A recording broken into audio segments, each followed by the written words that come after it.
Allah Maha Pemberi rezeki. Kita nggak boleh khawatir. Kalau kita, apa arti yakin dalam bahasa Arab? Istilahnya apa?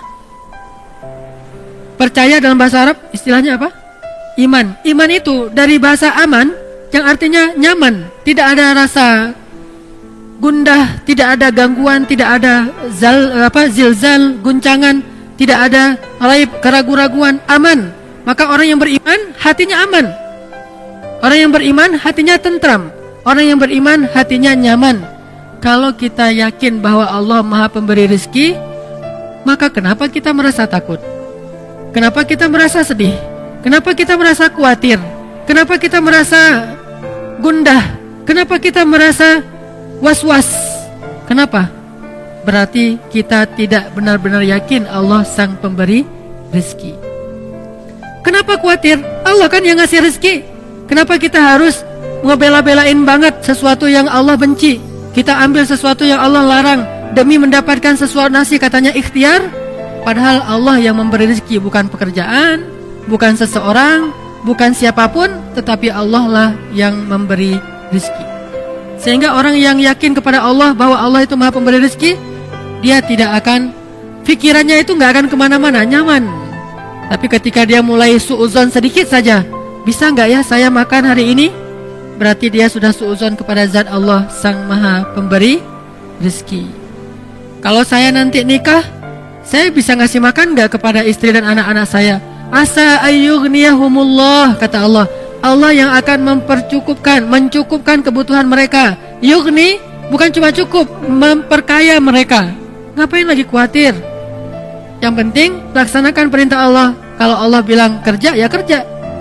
Allah bilang cari yang halal, ya cari yang halal. Setelahnya nggak usah khawatir. Maka belajar akidah itu nomor 1 dalam agama. Namanya fiqhul akbar, fikih terbesar. Baru setelahnya ada fikih asghar, yaitu ibadah dan muamalah. Fikih yang paling besar, orang Indonesia itu jarang belajar. Baru masuk ke musola, ke masjid, anak kecil baru TK atau SD langsung diajarkan tentang sholat, fikih kecil.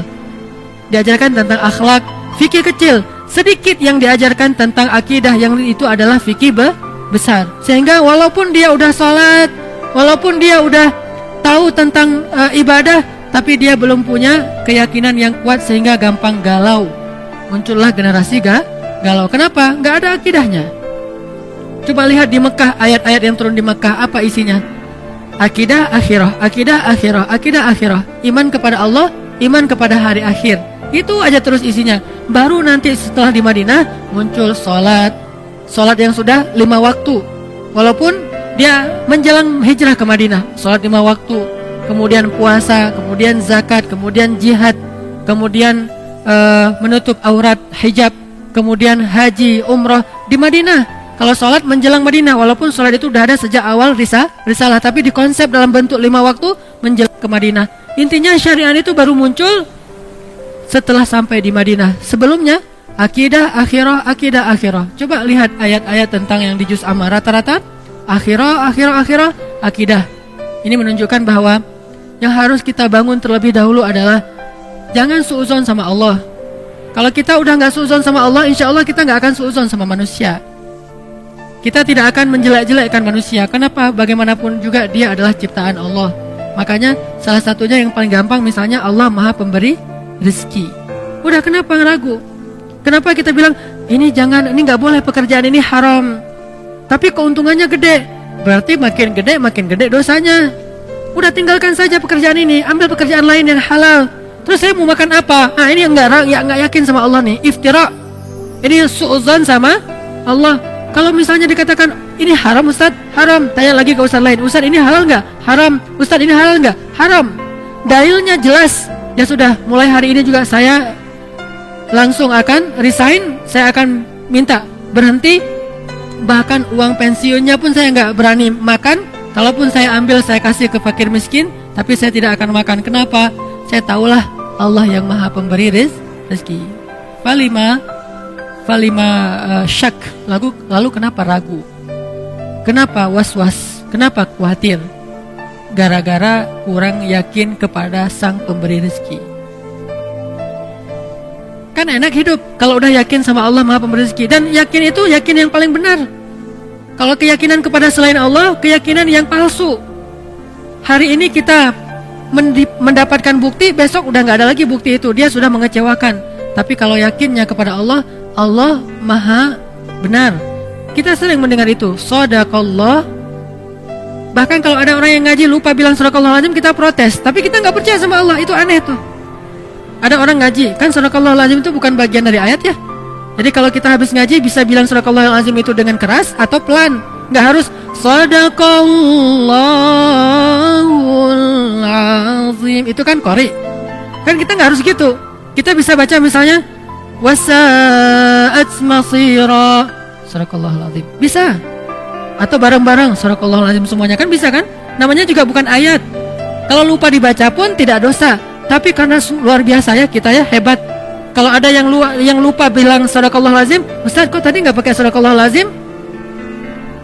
Tapi giliran dikatakan yang tadi Allah Maha Pemberi rezeki, tinggalkan pekerjaan itu. Terus nanti saya makan apa? Mana Shadaqallahul Azim? Mana yang dia bilang Allah itu Maha benar? Udah gitu terjemahannya salah lagi kan? Maha benar Allah dengan segala firman-Nya. Padahal apa? Maha benar Allah yang Maha Agung. Oh kok gitu Ustaz? Kan udah berpuluh-puluh tahun sejak zaman Soekarno kita udah Maha benar Allah dengan segala firman-Nya. Itulah orang kita, kalau udah jadi kebiasaan nggak mau lagi diubah. Takut dengan perubahan. Dia bilang nggak boleh fanatik. Kenapa fanatik kepada yang nggak benar? Kenapa nggak berfanatik kepada yang benar? Itu aja udah terjemahannya salah. Dan terus kenapa juga harus kalau ada qori itu terus sari tilawah harus perempuan? Mentang-mentang gara-gara istilahnya sari gitu harus perempuan? Shadaqallahul Azim. Udah sebelahnya aku berlindung dari godaan setan. Nunjuk lagi tuh yang terkutuk. Ini kenapa harus gini gitu loh. Aneh kan? Kenapa nggak si qori'nya aja? Kan udah ada Quran terjemah, tinggal baca. Dia baca gini nih, dengan nama Allah yang Maha Pengasih lagi Maha Penyayang, sungguh kami telah memberikan kepadamu kemenangan yang nyata. Kan jelas. Kenapa harus ada dua orang? Satu laki-laki, satu perempuan. Bukan muhrim pula. Saya qori waktu kecil, jadi saya sering tampil di televisi. Malam Jumat sari tilawahnya perempuan. Masih kecil untungnya. Coba kalau udah remaja, sari tilawahnya perempuan, qori'ah, suaranya bagus. Dia aku berlindung apa segala macam. Nanti kalau ayatnya tentang neraka, kayak orang baca puisi kan. Ini karena kebiasaan kita.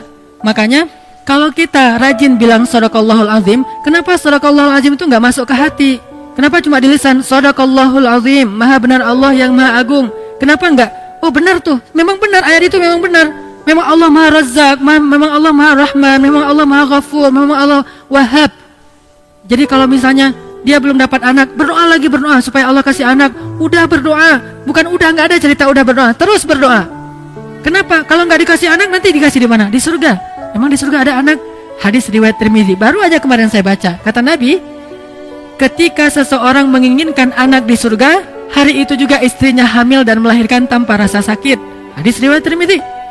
Abu Dawud, ketika seseorang menginginkan anak di dalam surga, hari itu juga istrinya hamil dan melahirkan tanpa rasa sakit dan tanpa menghilangkan keperawanannya. Lahir anaknya. Berarti kita punya anak banyak di surga? Punya anak banyak. Makanya nggak usah berputus asa, minta aja anak. Rabbi habli minas salihin, Rabbi habli min ladunka waliya, waj'alhu Rabbi radiyya, Rabbi habli min ladunka dzurriyyatan thayyibah, Rabbana hab lana min azwajina wa dzurriyyatina qurrata a'yun. Kok belum Ustaz? Ala inna nasrallahi qarib, innallaha sami'ud du'a, Rabbi habli minas salihin, Rabbi habli minas salihin. Terus saja minta. Kenapa? Allah kita yakin Sami', Maha mendengar. Dan kita yakin, kata Nabi dalam hadis qudsi, Allah berfirman, aku malu kalau melihat hambaku mengangkat kedua tangannya lalu aku tidak mengabulkan doanya, itu aku malu.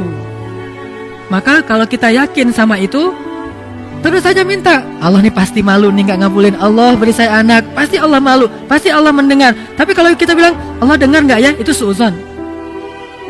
Allah mau ngasih nggak ya, saya khawatir Allah nggak akan ngasih, itu suuzon. Karena Allah sendiri mengatakan, aku ujibu da'watad da'i idza da'ani. Aku pasti mengijabah. Pasti aku akan memberikan apa yang Mereka minta, maka mintalah ke Allah. Kalau kita ragu, Allah ngasih nggak ya?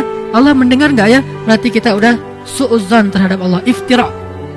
Padahal Allah sami'ud du'a, Allah wahhab, maha pemberi, Allah syakur, maha menghargai, Allah razak, maha memberi rezeki. Ini gak boleh kita ragukan sedikit pun, sampai nanti kita malah bersu'udzon kepada Allah. Mengurangi hak Allah itu gak boleh.